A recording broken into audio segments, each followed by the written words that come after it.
Time to find out what is making a buzz online this Tuesday. James Creedon is here for Media Watch. Hi there, James. It's good to see you. We're going to start with one of our top stories this hour. This was this rapid escalation in violence between Israel and Hamas. Hamas says there is now a ceasefire, and we are waiting for Israel to respond to that.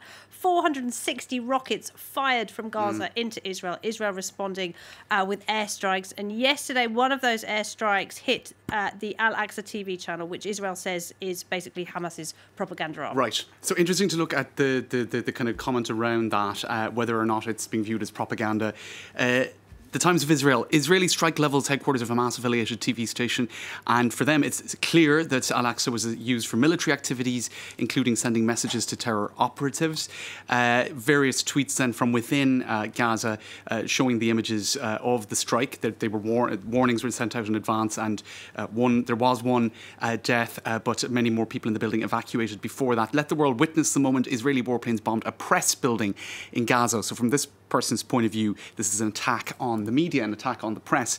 I don't think anyone was killed in that airstrike, by the way, because all in all, 7 people were killed. 4 of those people in Gaza were Hamas militants, and the others, as I understand it, were farmers. Right. So no casualties in that particular attack. Very good. If Palestinian rockets targeted and destroyed an Israeli television channel, says Tasneem Idris, Western leaders will be clamouring to be the first to condemn Palestinian aggression against journalism and demand accountability in the name of democracy. So there's this whole debate about whether or not you can say propaganda on one side, no propaganda on the other.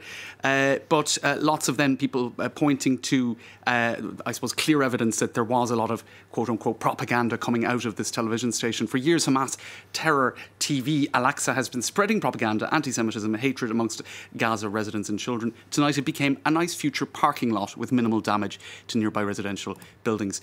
There were some tweets then with a note of humour here. The new studios, perhaps a dark humour in the circumstances, but certainly the building was levelled. Now, this particular Twitter user here is Israeli, sharing a CNN video that does actually show some of the content of Al-Aqsa, showing Hamas fighters coming out of tunnels and attacking Israel and coming back in. So certainly it was, it was promoting violence, that's for sure.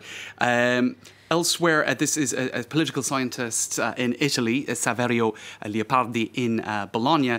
He is criticising the self-defence arguments of Israel, saying when it is targeted assassination in the middle of a truce negotiation, etc., is it really self-defence? But I suppose that depends on what particular incident you're talking about. Humanity is a joke, says this particular Twitter user. I suppose just, upset by the whole situation, not necessarily finger-pointing. You could kind of use exactly.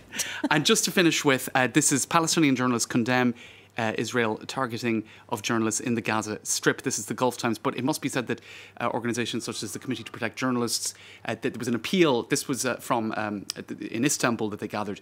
They've been appealing for journalists around the world to join those criticisms.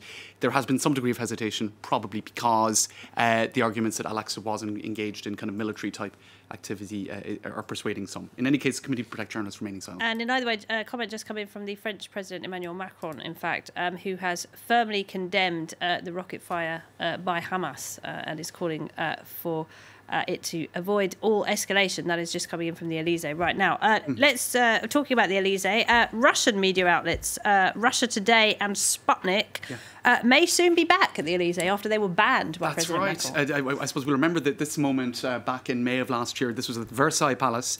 The red carpet was rolled out for Vladimir Putin, and Emmanuel Macron took the opportunity to really dig the knife into the tactics of Russia Today and Sputnik during the election campaign, saying that they were propaganda organs funded by the Kremlin, and he was saying this essentially in front of Vladimir Putin. Well, it looks like there's a bid now to relax that, because basically Russia Today and Sputnik can't get access to the Elysee.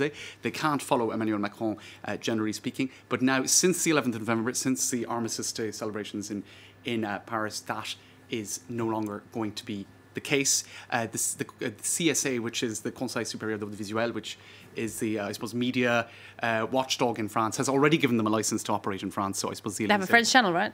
Indeed. That's right. And the Elysee is just going to respect that now in terms of allowing them to cover events at the Elysee Palace. So we could see more Russian journalists here in Paris. All right, James. Thank you very much indeed. James Creedon there with Media Watch. Now, time for our focus report.